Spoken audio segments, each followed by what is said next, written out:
স্কুললৈ গৈছে ফুৰিবলৈ গৈছে বোপাই স্কুললৈ যোৱা হয় মাজনী ফুৰিবলৈ যোৱা হয় কৃষ্ণ বুলি কৈ যোৱা ৰাম বুলি কৈ যোৱা ভগৱন্তৰ হাজাৰটা নামৰ পৰা এটা নাম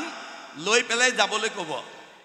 হাঁহক পানীয়ে গাখীৰে মিলাই দিলে তেওঁ গাখীৰটো চুহি খাই পানীটো তাতে এৰে আমাৰ ভকতৰ হ'ল য'তেই নাযাওক ভালটো বুটলি আনিব বেয়াটো এৰি থৈ আহিব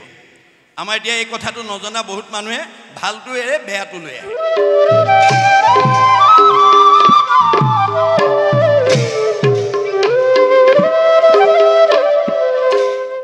আমাৰ যাত্ৰাৰ লগত কি থাকে এটা লক্ষ্য বা উদ্দেশ্য থাকে আমাৰ লক্ষ্য বা উদ্দেশ্য নথকা কোনো যাত্ৰা কোনো মানুহে কেতিয়াও কলৈকো নকৰে কিবা এটা যাত্ৰাত আমাৰ আজি ইয়ালৈ যিসকল যাত্ৰা কৰি আহিছে ভাগৱত শুনাৰ লক্ষ্য লৈ আহিছে হয়নে বাৰু কথাটো তেনেকৈ আমাৰ প্ৰতিটো যাত্ৰাৰ কালত আমাৰ কি থাকে এটা লক্ষ্য বা উদ্দেশ্য থাকে আৰু ৰাতিপুৱা শুই উঠাৰ পৰা গধূলা হোৱালৈকে কৰা কৰ্মবিলাকৰ এটা কামনা বা বাসনা থাকে এতিয়া আপোনালোকৰ যাত্ৰা বা আপোনাৰ ব্যক্তিগত জীৱন বা পাৰিবাৰিক জীৱনৰ আপোনাৰ পৰিয়ালৰ কাৰোবাৰ যাত্ৰাৰ লক্ষ্য আৰু কৰ্মৰ কামনা বাসনা কোনে পূৰণ কৰিব গুৰুজনাই কৈছে ভগৱন্তই পূৰণ কৰিব আমি অকাম তেওঁ পূৰ্ণ কাম আমি পৰতন্ত্ৰ তেওঁ স্বতন্ত্ৰ আপুনি বহুত দিনৰ পৰা কৰবালৈ যাম বুলি ভাবি থাকিলেও নিৰ্দিষ্ট দিনা যাব নোৱাৰিবও পাৰে যদি ভগৱন্তই যাব নিদিয়ে খাম বুলি বাঢ়ি লোৱা ভাত কাঢ়িও আপুনি খাবলৈ নাপাব পাৰে যদি ভগৱন্তই খাব নিদিয়ে হোম বুলি পাৰি লোৱা বিচনাখনতো শুবলৈ নাপাব পাৰে যদি ভগৱন্তই শুবলৈ নিদিয়ে ভগৱন্ত স্বতন্ত্ৰ আমি পৰতন্ত্ৰ এই কথা জানি আমি সকলো যাত্ৰাৰ প্ৰাৰম্ভণিতে ঈশ্বৰৰ নাম লৈ যাবলৈ কাৰণে আপোনালোকে ল'ৰা ছোৱালীক পৰামৰ্শ দিব স্কুললৈ গৈছে ফুৰিবলৈ গৈছে বোপাই স্কুললৈ যোৱা হয় মাজনী ফুৰিবলৈ যোৱা হয় কৃষ্ণ বুলি কৈ যোৱা ৰাম বুলি কৈ যোৱা ভগৱন্তৰ হাজাৰটা নামৰ পৰা এটা নাম লৈ পেলাই যাবলৈ ক'ব যিটোজনে যাই নাম উচৰি তাৰ পাছে পাছে ভ্ৰমন্ত হৰি বৎসক স্নেহ যেন ধেনু ধাৱে ভজিও জানি হেন হৰি পাৱে গাইজনীয়ে যেনেকৈ পোৱালিটো মুখৰ আগত শত্ৰুৱে আক্ৰমণ কৰিব নোৱাৰাকৈ ৰক্ষণাবেক্ষণ দি লৈ যায় যাত্ৰাৰ কালত যি ভগৱন্তৰ হাজাৰটা নামৰ পৰা এটা নাম লৈ যাব তাক ভগৱন্তই তেনেকৈ ৰক্ষণাবেক্ষণ দিয়ে একচিত্ত মনে যিটো মহাজনে ফুৰে গুণনাম স্মৰি তাক ৰক্ষা কৰি ফুৰয় সদায় হাতে কৌমদকী ধৰি কৌমদকী মানে গদা মানে নাম শংখ চক্ৰ গদা পদ্ম গুৰু দেও নাম ভকত গতিকে গদা মানে নাম গতিকে নামেহে তৰাব আপোনাক তাৰ বাদে আনে তৰাব নোৱাৰে গতিকে আমি যাত্ৰাৰ কালত ঈশ্বৰৰ নাম লৈ যাবৰ কাৰণে আমাৰ সকলো পৰিয়ালবৰ্গ সমাজৰ লোকক আপোনালোকে পৰামৰ্শ দিব লাগিব দ্বিতীয় কৰ্মটো কৰোঁতে আপুনি ঈশ্বৰক অৰ্পণ কৰি ল'ব লাগিব মই কৰিছোঁ বুলি কৰিলে নহ'ব যত ধৰ্ম কৰ্ম কৰা কৃষ্ণত অৰ্পণ তেবে অপ্ৰয়াসে সিজিবেক প্ৰয়োজন তেতিয়াহে আপোনাৰ প্ৰয়োজনটো ভগৱানে সাধন কৰিব আপুনি মই কৰি পেলাই মই নিজেই আপুনি সাধন কৰিব নোৱাৰে কাৰণ যশোদাই দধি বান্ধ ভঙাৰ কাৰণে কৃষ্ণক ধৰি আনি ৰাজভঁৰালৰ সকলো জৰীৰে বান্ধিছে কিন্তু দুৱাঙুলে নাটে আকৌ জোৰা দিছে দুৱাঙুলে নাটে কথাটোৱে আমাক কি বুজাইছে যে যশোদাই যি সময়লৈকে মই বান্ধিছোঁ মোৰ ল'ৰা বান্ধিছোঁ এই মই মোৰ অহংকাৰটো লৈ যি সময়লৈকে কৃষ্ণক বান্ধিব বিচাৰিছিলে তেতিয়ালৈকে ভগৱান বান্ধ খোৱা নাই বুজিছা নাই মানে মই সমস্ত কৰ্মক মই কৰোঁ বুলি মানে অহংকাৰ বুলি তাকো জানিবা আপোনালোকে যদি মই কৰিছোঁ মই পকা ঘৰ বনাইছোঁ মই গাড়ী কিনিছোঁ মই সম্পত্তি লৈছোঁ কিন্তু যদি গাড়ীখন লাইনত গৈ এক্সিডেণ্ট হয় তেতিয়া কি বুলি কয় ভগৱানে এক্সিডেণ্ট কৰি দিলে নিজে ভাল বস্তুটো মই কৰিছোঁ বুলি কয় কিন্তু কিবা বেয়া হ'লে ঈশ্বৰলৈ ঠেলি দিয়ে কিন্তু আমাক গুৰুজনে নহয় যতেক সুকীৰ্তি কৃষ্ণত অৰ্পিব পকা ঘৰ প্ৰভুৱে কৃপা কৰিছে গাড়ী কিনিছোঁ প্ৰভুৰ কৃপা ল'ৰা ছোৱালী প্ৰভুৰ কৃপা চব প্ৰভুত দি দিব তেতিয়া প্ৰভুৱে দায়িত্ব ল'ব মই কৰিছোঁ বুলি ভাবিলে অহংকাৰ হ'ব আৰু অহংকাৰ ভাবিলে অহংকাৰী মানুহে কেতিয়াও মনৰ কামনা পূৰণ কৰিব নোৱাৰে মনৰ কামনা যেতিয়া পূৰণ নহ'ব আপুনি খোলা হাঁহি মাৰিব নোৱাৰিব খোলা হাঁহি মাৰিব নোৱাৰা মানুহৰ চেহেৰা ভাল নহয় কমনীয়তা নেবাঢ়ে আয়ুস নেবাঢ়ে বাইবেলত চলোমনে কৈছে merry heart do it good like a medicine a broken heart dry the bone যাৰ অন্তৰত আনন্দ থাকিব মেডিচিনৰ দৰে কাম কৰিব চেহেৰা ধুনীয়া কৰিব কমনীয়তা বাঢ়িব আয়ুস বাঢ়িব যাৰ হৃদয়ত দুখ বেদনাই ভৰি থাকিব সি আৰু ঘিউমৌ খাওক হাড়লৈকে শুকাই যাব আহাৰে চেহেৰা ভাল কৰিব নোৱাৰে যদি মনটো আনন্দত ৰাখিব নোৱাৰে গতিকে আপুনি আনন্দ বিচাৰিব নালাগে আপোনাৰ ঘৰলৈ আনন্দ বিচাৰি আহিব এয়া ভাগৱতৰ মত ভাগৱতে আমাক জীৱনশৈলীৰ কথা কৈ আছে আপুনি ৰাতিপুৱা শুই উঠাৰ পৰা গধূলা খোৱালৈ আপোনাৰ ঘৰলৈ অহা আলহী অতিথি ভকত বৈষ্ণৱ বন্ধু বান্ধৱক লগ পালে যদি কৃষ্ণৰ নিৰ্মল কথা কয় শুনে গায় তেতিয়াহ'লে আপোনাৰ ঘৰলৈ আনন্দ আহিব কপিলে কৈছে মূৰ শুনিৰ মল কথা কহন্ত শুনন্ত মুতবিনে চিত্ত আন দেৱত নেদন্ত পৰম আনন্দ আহি মনত মিলয় তেবে তাক আৰু তিনি তাপে নোচোৱায় ভগৱন্তৰ তিনিটা তাপে আপোনাক স্পৰ্শ কৰিব নোৱাৰে কিন্তু আপুনি ৰাতিপুৱা শুই উঠাৰ পৰা গধূলা খোৱালৈকে কৃষ্ণৰ গুণনাম ক'ব লাগিব গাব লাগিব শুনিব লাগিব তেতিয়া আনন্দ নিজে আহিব আনন্দ আপুনি বিচাৰিব নালাগে আৰু দুখ পাপ আপুনি বিচাৰিব নালাগে পাপেহে আপোনাৰ ঘৰখন বিচাৰি ফুৰিব আপুনি যদি ৰাতিপুৱা শুই উঠাৰ পৰা গধূলা খোৱালৈ আপোনাৰ ঘৰলৈ অহা আলহী অতিথি ভকত বৈষ্ণৱ বন্ধু বান্ধৱক লগ পালে পৰ চৰ্চা পৰ নিন্দা পৰ সমালোচনা কথা পাতে যিটো আলোচনাই আনৰ অন্তৰত দুখ দিয়ে আপুনি কৰা আলোচনাত যদি আনৰ অন্তৰত দুখ পায় আপোনাক আলোচনা কৰা দুজনৰ কি হ'ব ভগৱানে কৈছে পা পায় পৰপীড়নম তুমি কাক দুখ দিছা সবতে ময়ে আছোঁ যত দেখা ভূত প্ৰাণী সবাহাকে বিষ্ণু মানি সবতে ময়ে আছোঁ মোকেই দুখ দিবা মোকেই আঘাত দিবা মোকেই অন্যায় কৰিবা মোকেই ঠগিবা মোৰে সীমা ঠেলিবা আৰু তোমাক মই ভালে ৰাখিব লাগিব নহ'ব ভাগৱত শুনি এই বেয়াবিলাক এৰি ভাল ল'বা বেয়া এৰি ভাল ল'বৰ কাৰণে ভাগৱত শুনিবলৈ আহিব লাগে বেয়া এৰি ভাল লোৱাটোৱে বৈজ্ঞানিক দৃষ্টিভংগী সেইকাৰণে দাৰ্শনিক পণ্ডিতে কৈছে bed is bed and good is good do bed never never and do good ever ever বেয়াটো সদায় বেয়া তাক ত্যাগ কৰিবা ভালটো সদায় ভাল তাক আঁকোৱালি ল'বা আৰু কপিলে মাকক কৈছে জীৱৰ দুৰ্ভেদ্য পাশ সংগ কহয় কিন্তু দুৰ্জনৰ সং তেজিবে লাগে মা তুমি যদি জীৱনত ভাল মানুহ হ'ব খুজিছা বেয়া মানুহৰ সংগ ত্যাগ কৰিবা সেই সংগ নিতে যদি কৰে সাধুত মুখ্যৰ দুৱাৰ তেবে হুৱে মুকুট আজিৰ দৰে যদি আমি এক ক্ষণ 4 মিনিট মনত ৰাখিব আমাৰ গুৰুজনাৰ দৰ্শন মতে ভগৱানৰ বাক্যৰ মতে আমি 24 ঘণ্টাত আমাৰ ঘৰখনৰ প্ৰতিজন সদস্যই 4 মিনিট সময় যদি ঈশ্বৰৰ কথা কোৱা শুনা গোৱাত যদি দিব পাৰে আপোনাৰ জীৱন সফল হৈ যায় 4 মিনিট সময় যদি দিব নোৱাৰে আপোনাৰ জীৱন সাৰ্থক নহ'ব মনত ৰাখিব কথাটো এই কাৰণে তেওঁ প্ৰথমতে ঈশ্বৰক কি কৰিছে গুণ বৰ্ণনা কৰিছে জয় জয় কৃষ্ণ যাৰ স্মৰণ মংগল যাৰ নাম স্মৰণ কৰিলেই মংগল আহে সুমংগলেই অমংগল জানা কৃষ্ণ বিনে অমংগলেই সুমংগল কৃষ্ণৰ কীৰ্তনে আপোনাৰ মানসিকভাৱে পাৰিবাৰিক জীৱনত দাম্পত্য জীৱনত যুগ্ম জীৱনৰ সামাজিক জীৱনত কিবা দুখে আপোনাক আক্ৰান্ত কৰিছে ঈশ্বৰৰ নাম লগে লগে ভাল হৈ যাব মনত ৰাখিব এক নিয়ম কৈ আছে মাত্ৰ তাৰপিছত কৈছে হেনয় পৰমানন্দ মাধৱক নিথে যিজনে আমাক পৰম আনন্দ দিব পাৰে কৃষ হেন শব্দ এইটো পৃথিৱী বাচক ভৈল ন আনন্দত প্ৰৱৰ্তয় দুয়ো এক পদ ভৈলে পৰম ব্ৰহ্ম ৰূপ কৃষ্ণ নাম আনন্দক মাত্ৰ কয় কৃষ্ণ নামে আমাক আনন্দ দিয়ে আপুনি দিনটোত যিমান কৃষ্ণ বুলি ক'ব পাৰিব সিমানেই আনন্দ আপোনাৰ মনলৈ গুচি আহিব মনত ৰাখিব কথাটো গতিকে আমি সদায় বুলি কৈছে হেনয় পৰমানন্দ মাধৱক নিত সুমৰিও নৰ নিৰন্তৰে একচিত একান্ত চিতে যাতে ভগৱন্তৰ নাম আমি খাওঁতে শুওঁতে উঠোঁতে লৰোঁতে বহোঁতে ল'ব পাৰোঁ তাৰ কাৰণে গুৰুত্ব দিব লাগিব দেই আমি অভ্যাস কৰিব লাগিব আমাৰ দাৰ্শনিক পণ্ডিতে কৈছে you have to keep the practice of remembrance নাম স্মৰণ every day every hour rather every second 24 ঘণ্টাত 1 ছেকেণ্ড হ'লেও আপোনাৰ ঘৰখনৰ সকলো সদস্যৰ মুখত যাতে 1000টা নামৰ পৰা এটা নাম 1000 এফাকি ঘোষাৰ পৰা এফাকি ঘোষা যাতে গাব পৰাকৈ আপোনালোকে অভ্যাস কৰিব লাগিব when a strong habit is formed by unceasing practice throughout the period of life then it would be easy to remember God at the time of the death তেতিয়া আমাৰ মৰিবৰ সময়ত কৃষ্ণৰ নাম অনগল আহিব জং জং অপিস্মৰণ ভাবং তেজতে অন্তে কলেবৰম তম তমেই বৈতি কন্তে সদাতত ভাব ভাবিত আপুনি যদি যাবৰ সময়ত কৃষ্ণৰ নাম ল'ব পাৰে মুখে বোলে ৰাম হৃদয়ে ধৰা ৰূপ এতেকে মুকুতি পাইবা কহিলো স্বৰূপ আপুনি এতিয়াৰ পৰা অভ্যাস কৰিব লাগিব তেতিয়াহে মুখত ঈশ্বৰৰ নামটো আহিব আৰু ঈশ্বৰৰ নাম আহিলে ৰূপ আহিলে আমাৰ জীৱই গতি পাব এই কথাটো আমাক কৈ আছে তাৰপিছত কৈছে কৃষ্ণ কথা অমৃতক পিউ সাৱধানে আজি আপোনালোক সকলোৱে ভাগৱত শুনিবলৈকে আহিছে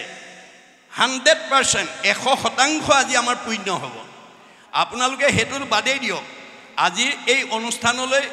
ভাগৱত নাম গাবলৈ শুনিবলৈ অহা সকলক যদি বাটত কোনোবাই দৈব্যবশে দৰ্শন পৰ্শন হৈছে গোৱাটোতো দূৰৰ কথাই আপোনালোকে এই নাম গাবলৈ ভাগৱত শুনিবলৈ উদ্দেশ্য কৰি অহা সকলক যদি কোনোবাই যদি বাটত সৌভাগ্যক্ৰমে দৰ্শন হৈছে পৰ্শন হৈছে সংলাপ হৈছে তেতিয়াহ'লে তেওঁ ইমান পুণ্য হয় গা নধুলেও হয় বুলি কৈছে বেদে কৈছে মনত ৰাখিব বৈষ্ণৱালয় সমীপ স্থান বিষ্ণু সেৱাৰ্থে গতান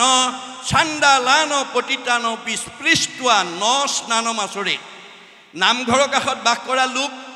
হৰি কথা শুনিবলৈ যোৱা লোকক দৈব্যবশে যদি দৰ্শন পৰ্শন স্পৰ্শন হয় ইমানেই পুণ্য হয় নাম তেওঁ গা নধুলেও হয় মনত ৰাখিব সেই কথাটো একাদশ স্কন্ধ ভাগৱতত বিদুৰে উদ্ধৱক উদ্দেশ্যি কৈছিল কৃষ্ণক বৈকুণ্ঠলৈ পঠিয়াই খৰমজোৰ মূৰত লৈ উচুপি উচুপি কান্দি যেতিয়া আহি আছিলে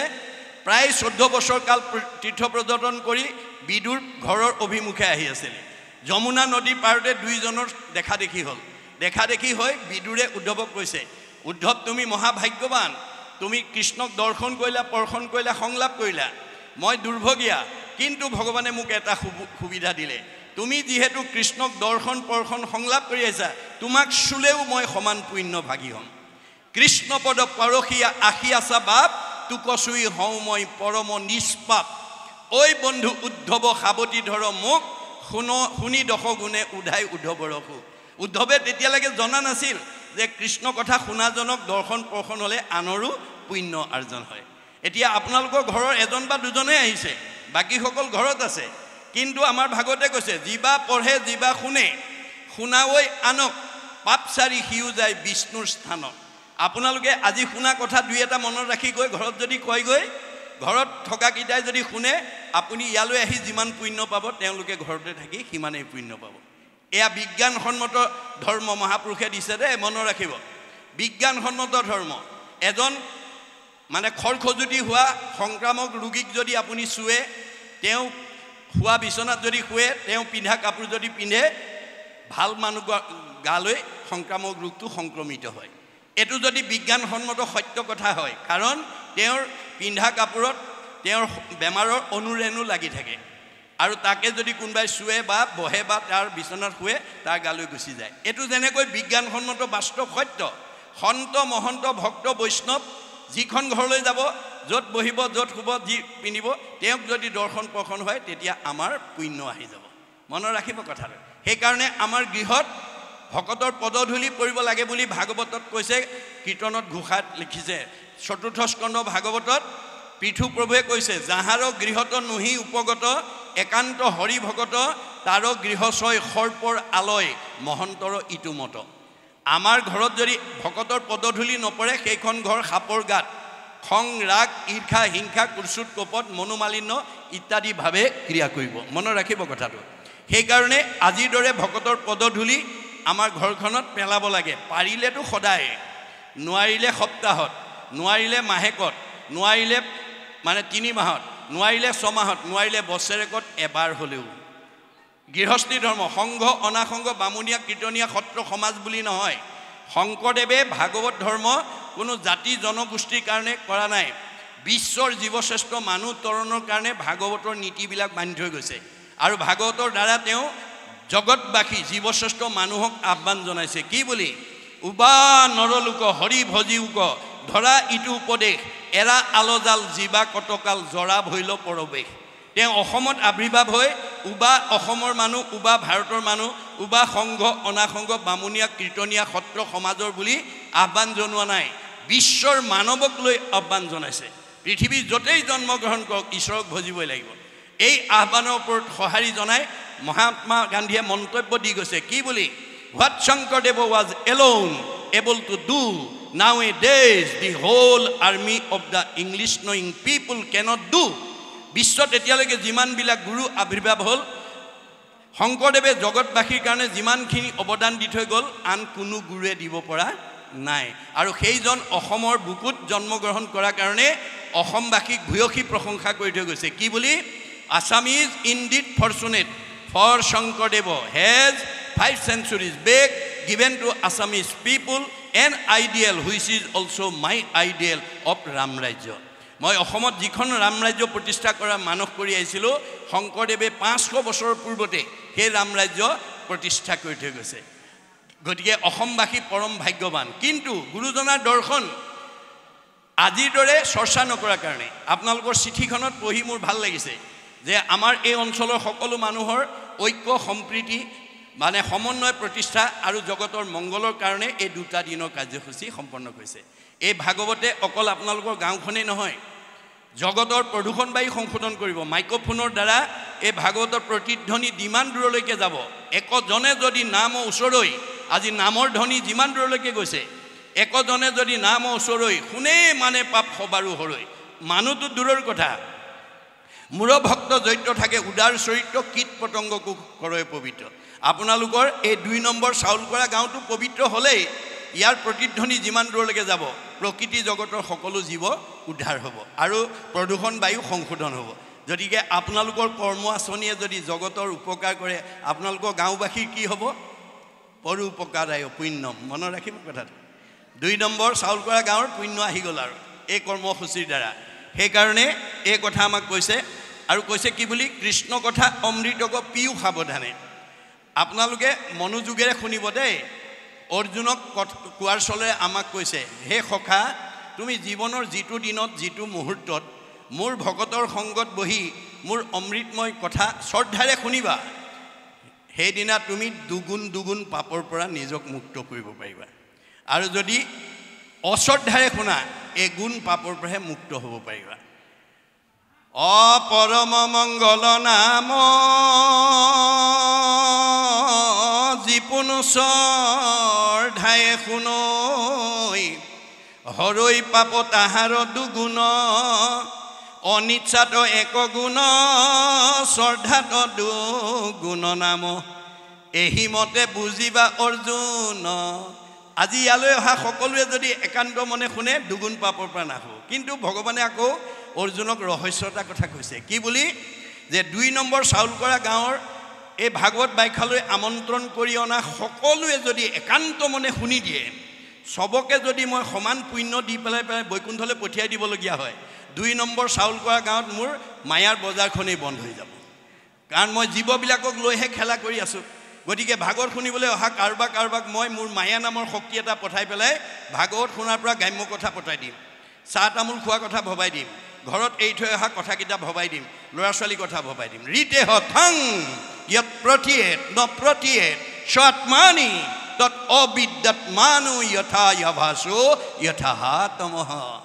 গতিকে মায়া নামৰ শক্তিয়ে যাতে আমাক ভাগৱতৰ কথাৰ পৰা মনটো যাতে আনফালে লৈ যাব পৰা নহয় তাৰ কাৰণে সাৱধান হ'ব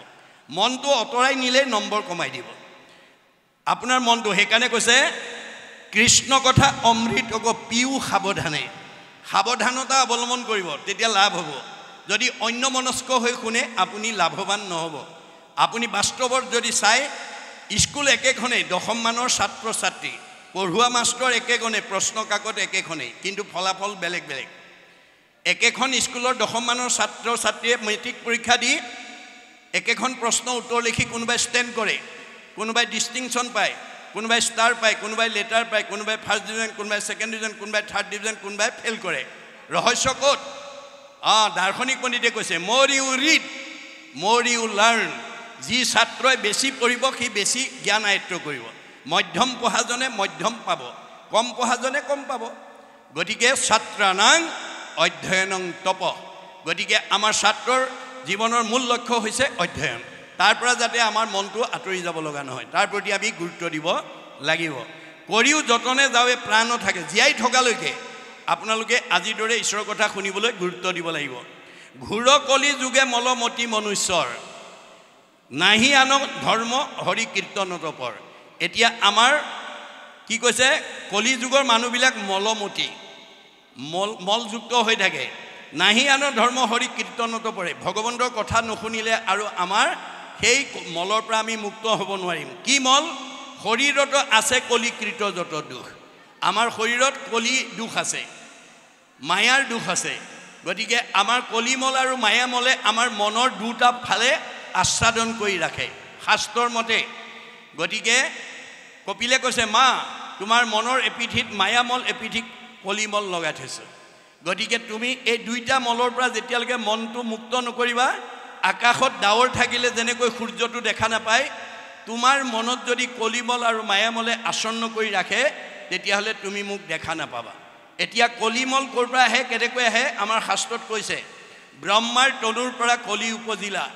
পৰম দাৰুণ বেশ বিৰিঞ্চি দেখিলা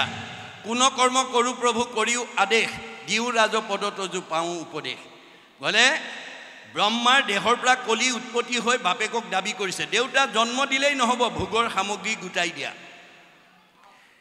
যিটো পুত্ৰই জন্ম হৈ বাপেকক ভোগৰ সামগ্ৰী বিচাৰিলে শুনিয়া ব্ৰহ্মচাৰী মুখে গুণিয়া চাহিলা তাৰো ভাব দেখি তাক কলি নাম দিলা যে ল'ৰাটোৱে যেতিয়া জন্ম হৈ বাপেকক ভোগৰ সামগ্ৰী বিচাৰিছে চাৰিখন মুখেৰে ভাবি পেলাই তেওঁ নামটো থলে কলি আৰু সামগ্ৰী গুটাই দিলে কি মলিনী নলিনী নামে দুই ভাৰ্যা দিলা দুহান্তৰ হন্তে চাৰি পুত্ৰ উপজিলা বাহ্যিকত দুগৰাকী ভাৰ্যা আধ্যাত্মিকত ৰাগ দেশ দুটা সামগ্ৰী দিলে তাৰ পৰা কি হ'ল চাৰিজন পুত্ৰ জন্ম হ'ল আপোনালোকৰ হৈছে নেকি চাব কলি পুতেককেইটাৰ নাম কি কাম ক্ৰোধ লোভ মোহ চাৰি পুত্ৰ জাত গৰ্ব অহংকাৰ দুই মন্ত্ৰী যে সাক্ষাৎ কাম ক্ৰোধ লোভ মোহ চাৰিটা কলিৰ পুতেক গৰ্ব অহংকাৰ মানে বুদ্ধি দিয়া মন্ত্ৰী দম্ভ দেশ ইৰিষা অসূয়াক চাৰিজন সেনাপতি পাতি দিলা ব্ৰহ্মাৰ বচন এইকেইটাক সেনাপতি পাতি দিলে আগৰণুৱা হিংসা পৈক্ষণ্য ইৰিষা মদমৎসৰক লহকৰ পাতি দিলা কলি দুৰ্মদক এইকেইটা গুণক লগৰীয়া পাতি দিলে এই সেই কলি পৰিয়ালৰ 16জনীয়া সদস্য ক'ত থাকে মনৰ লগত থাকে এই 16জন তৰিবে নোৱাৰে লোক এহিকে কাৰণ এই কলিৰ 16টা বেয়া গুণ যাৰ মনত আছে সি ডেকালৰে হওক গাভৰু ছোৱালী হওক বুঢ়াৰীয়ে হওক শাহুৱে হওক পিতৃয়ে হওক মাতৃয়ে হওক আজিৰ দৰে অনুষ্ঠানলৈ আহিব নোৱাৰে ঈশ্বৰৰ কথা শুনিব নোৱাৰে ভাল চিন্তা কৰিব নোৱাৰে এটো মনৰ এপিঠিমল আন পিঠিত মায়ামল মায়াৰো 16টা বেয়া গুণ আছে শাস্ত্ৰ মতে দম্ভ দৰ্প পৰ নিন্দা অভিমান তিৰস্কাৰ লোভ মোহ কাম ক্ৰোধ গৰ্ব অহংকাৰ হিংসা কামনা আশা হঠ বেভিচাৰ এই 16 গোটা পুত্ৰ জানিবা মায়াৰ এই 16টা বেয়া গুণ মায়াৰ ক'ত থাকে মনৰ লগত থাকে এই 16জন তৰিবে নোৱাৰে লোক এহিকে কাৰণ এতিয়া কলিৰ 16টা মায়াৰ 16টা দুই খোলং 32টা বেয়া ভাবে যাৰ মনটো আসন্ন কৰি থাকিব সি কেতিয়াও সৎ চিন্তা কৰিব নোৱাৰিব মাকে ক'লে উপায় আছে মনশুদ্ধি আদি কৰি যতেক আশ্ৰয় সৎসংগ সবাৰো মূল জানিবা নিশ্চয় কাপোৰৰ মলি গুচাবলৈ যেনেকৈ চাবোন চাৰ্ফ ব্যৱহাৰ নকৰিলে নহ'ব আমাৰ মায়ামল আৰু কলিমলৰ পৰা মনটো শুদ্ধ কৰিবলৈ আজিৰ নিচিনা সাধুৰ সংগলৈ আমি আহিব লাগিব সাধুৰ সংগলৈ নহা পৰ্যন্ত আমাৰ মনৰ মলি কেতিয়াও আঁতৰ নহয় মনত ৰাখিব গতিকে সেইকাৰণে কৈছে নাহি আনৰ ধৰ্ম এতিয়া কৈছে যে শৰীৰত আছে কলি কীৰ্তযত দুখ গুচুক প্ৰথমে কৰা হৰি হৰি ঘোষ গতিকে ঈশ্বৰৰ নাম যেতিয়া আপুনি ঘোষণা কৰিব কৰ্ণপথে ভকতৰ হিয়াত প্ৰৱেশী হৰি দুৰ্বাসনা হৰে সমস্তয় জলৰ যতে কমল যেহেন শৰতকালে স্বভাৱতে নিৰ্মল হয় খালী বটলত পানী ভৰালে যেনেকৈ তাৰ ভিতৰৰ বায়ুটো ওলাই যাবলৈ বাধ্য হয় এটো যেনেকৈ বিজ্ঞানসন্মত বাস্তৱ সত্য যাৰ কাণেদি কৃষ্ণ কথা সোমাব তাৰ ভিতৰত থকা বেয়া ভাববিলাক ওলাই যাবলৈ তেনেকৈ বাধ্য হয় এই কথাখিনিৰ প্ৰতি আমি গুৰুত্ব দিব লাগিব আৰু ল'ৰা ছোৱালীক এই কথাখিনি আমি বুজাই দিব লাগিব এতিয়া কৈছে যে কৃষ্ণৰ চৰণে কৰি অশেষ প্ৰণতি অচ্যুতৰ কিংকৰ শংকৰ নিগদতি কৃষ্ণৰ চৰণত সেৱা জনাই কৃষ্ণই শংকৰ ত্ৰিভুৱন বন্দন দৈৱকী নন্দন জুহৰি মাৰল কংস জগজন তাৰণ দেৱ নাৰায়ণ শংকৰ তাকেৰি অংশ কৃষ্ণই শংকৰ ৰূপে আহি ভাগৱত লিখিবলৈ গৈ তেওঁ কি বুলি কৈছে মই কৃষ্ণৰ কিংকৰ মানে চাকৰ বা দাস অৰ্থাৎ দাস্যত্ব ভাৱটো দেখুৱাইছে ইয়াৰ পৰা আমাক কি ক'ব বিচাৰিছে আপোনালোকৰ 2 নম্বৰ চাউলকৰা গাঁৱত বিভিন্ন জাতি জনগোষ্ঠীৰ লোকে মানুহে বসবাস কৰি আছে কিন্তু আপুনি গাঁওখনৰ স্বীকৃতি পাবলৈ হ'লে আপোনাক কোনোবাই মানে স্বীকৃতি দিবলৈ হ'লে আপোনাৰ দাস্যত্ব ভাৱ লাগিব অহংকাৰী মানুহক কোনো মানুহে ভাল নাপায় মানুহে ভাল নোপোৱাজন ঈশ্বৰৰ কেতিয়াও প্ৰিয় হ'ব নোৱাৰে সেইকাৰণে দাৰ্শনিক পণ্ডিতে কৈছে to become great one we must be humble আপুনি যদি সমাজত নিজক প্ৰতিষ্ঠা কৰিব বিচাৰে আপুনি নম্ৰ স্বভাৱৰ হ'ব লাগিব অহংকাৰী মানুহক কেতিয়াও সমাজে স্বীকৃতি নিদিয়ে অহংকাৰ 5 প্ৰকাৰে আহে প্ৰধানকৈ দেই মনত ৰাখিব এই 5টা ভাবে যাতে আমাৰ তেওঁ থকা হৃদয়খনত যাতে অৱস্থান ল'ব নোৱাৰে তাৰ কাৰণে সাৱধান হ'ব লাগে তাৰ কাৰণে ভাগৱত শুনিবলৈ আহিব লাগে ভাগৱতে আমাৰ মন পবিত্ৰ হোৱা কথা কৈ আছে যে আমাৰ মনটো কেনেকৈ আমি শুদ্ধ কৰি ৰাখিব পাৰোঁ শুদ্ধ মন সদায় আনন্দত থাকিব শান্তিত থাকিব চেহেৰা ভাল হ'ব আয়ুস বাঢ়িব আৰু অশুদ্ধ মনত দুখ দুৰ্গতি নুগুচা হ'ব আয়ুস কমিব চেহেৰা বেয়া হ'ব কথা হিমানে আৰু বেছি জানিব নালাগে দেই গতিকে আমি মাত্ৰ দুটা আন্ধাৰ পোহৰ দিন ৰাতি সুখ দুখ ভাল বেয়া সত্য অসত্য মানে ভক্তি মায়া তপ্তু বতুম দুটা ওপৰতে আমাৰ জীৱনশৈলীৰ কথা কৈ আছে ভাগৱতে দুটা দিশৰ মাজেদি আমাৰ নীতিবিলাকৰ কথা কৈ আছে গতিকে আমি ইয়াৰ পৰা এই নীতিবিলাক আমি বুটলি ল'ব লাগিব বেয়াটো এৰিব লাগিব ভালটো ল'ব লাগিব আমাৰ স্বভাৱটো ৰাজহাঁহৰ দৰে হ'ব লাগিব ৰাজহাঁহৰ স্বভাৱ কি নীৰ এৰি ক্ষীৰ খায় ৰাজহাঁহক পানীয়ে গাখীৰে মিলাই দিলে তেওঁ গাখীৰটো চুহি খায় পানীটো তাতে এৰে আমাৰ ভকতৰ হ'ল য'তেই নাযাওক ভালটো বুটলি আনিব বেয়াটো এৰি থৈ আহিব আমাৰ এতিয়া এই কথাটো নজনা বহুত মানুহে ভালটো এৰে বেয়াটো লৈ আহে আপুনি বেয়া কথা এটা যেতিয়া লৈ আহিব আনক নোকোৱালৈকে আপুনি শান্তি নাপাব আকৌ কওঁতে কানে কানে ক'ব আকৌ কি বুলি মোৰ কথা নক'বা দেই সেইটো তোৰ কথা যদি ক'বই নালাগে তই এই বাহাৰখন মোৰ ওপৰত কেলৈ দি দিলি সেই বেয়া কথাটো আনি মোক কিয় শুনালিহি গতিকে এতিয়া আমাৰ ভাগৱত নজনা মানুহে বেয়াটোহে বুটলি আনে ভালটো এৰি থৈ আহে আমাৰ স্বভাৱটো মৌ মাখিৰ দৰে হ'ব লাগে মৌ মাখি 20টাটো পৰে কিন্তু মৌচাক বনাব পৰা বস্তু তাৰ পৰা সংগ্ৰহ কৰে কুদু বৰল পাৰিজাত ফুলতো পৰে কিন্তু তেওঁলোকে বিহটোহে আনে গতিকে আমাৰ কুদু বৰলৰ স্বভাৱ এৰি মৌ মাখিৰ স্বভাৱ হ'ব লাগিব ৰাজহাঁহৰ স্বভাৱ হ'ব লাগিব ভাগৱত শুনিবলৈ আহি আমাৰ মনটো শুদ্ধ কৰিব লাগিব বছ ইমানেই কথা এতিয়া কৈছে যে দ্বিতীয় স্কন্ধৰ কথা শুনি উৎসুকে বহুত আগ্ৰহেৰে শুনিবলৈ কৈছে কিউৰিয়চিটি অফ মাইণ্ড কৌতূহলী মন এটা লৈ শুনিব ইয়াৰ পিছত কি ক'ব এনেকুৱা ভাৱ এটাৰে সৈতে আপোনালোকক আহ্বান জনাইছে নিৰপতিৰ প্ৰশ্ন পাছে শুনি মুনি সুকে কৃষ্ণপদ পংকজক হৃদয়ত ধৰি দিলন্ত সিদ্ধান্ত তাক সাধুৰ বাদ কৰি গতিকে সুকে পৰীক্ষিতক প্ৰশংসা কৰিছে কি বুলি ধন্য নৰপতি মতি উত্তম তোমাৰ পুছিলাহা যিটো কথা সংসাৰতে সাৰ মিৰমান মানুহে মৃত্যুৰ পৰা নিজক বচাবলৈ কি কাম কৰিব লাগিব এই আছিল পৰীক্ষিতৰ প্ৰশ্ন এই প্ৰশ্ন শুনি পেলাই মানে শুকদেৱে কি বুলি কৈছে ধন্য নৰপতি মতি উত্তম তোমাৰ তুমি ধন্য তোমাৰ উত্তম মন পুছিলাহা যিটো কথা সংসাৰতে সাৰ যিটো প্ৰশ্ন তুমি মোক সুধিলা সংসাৰতে সাৰ প্ৰশ্ন কৰিলা লভিলা মুকুতি তুমি তাহাৰো কি মুখ্যৰো সাধন ইটো জগতৰে হিত আমি যেতিয়া কথা ক'ম আমি কিবা প্ৰশ্ন কৰিম মোৰ প্ৰশ্নটোৰ উত্তৰ দিবলৈ যাওঁতে যাতে জগতৰ উপকাৰ হয় তেনেকুৱা প্ৰশ্ন কৰিব দেই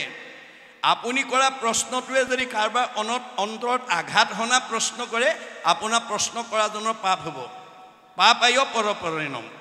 এতিয়া পৰীক্ষিতে কৰা প্ৰশ্নটোৱে জগতৰ হিত সাধন কৰিব যে আমি সকলো ম্ৰিয়মান আমি সকলো মৃত্যুৰ ফালে গৈ আছোঁ সূৰ্য উদয় আৰু অস্ত হোৱাৰ লগে লগে আমি এদিন মৃত্যুৰ ফালে আগবাঢ়ি গৈ আছোঁ গতিকে আমাৰ মৃত্যুটো স্বাভাৱিক গতিকে আমি মৃত্যুমুখী মানুহে কি কৰিলে আমি মৃত্যুৰ পৰা নিজক উদ্ধাৰ কৰিব পাৰিম এয়া আছিল প্ৰশ্ন সেইকাৰণে কৈছে যে মুখ্যৰো সাধন ইটো জগতৰে হিত লভিলা মুকুতি যিটো তাহাৰো বাঞ্চিত গতিকে মুক্তি পোৱাৰ পথ তুমি বাছি ল'লা এইখিলৈকে আমাক ক'লে ইয়াৰ পিছৰ পদে কি ক'ব আমি আকৌ পুনৰ পদবন্ধে আলোচনা কৰিম বাহক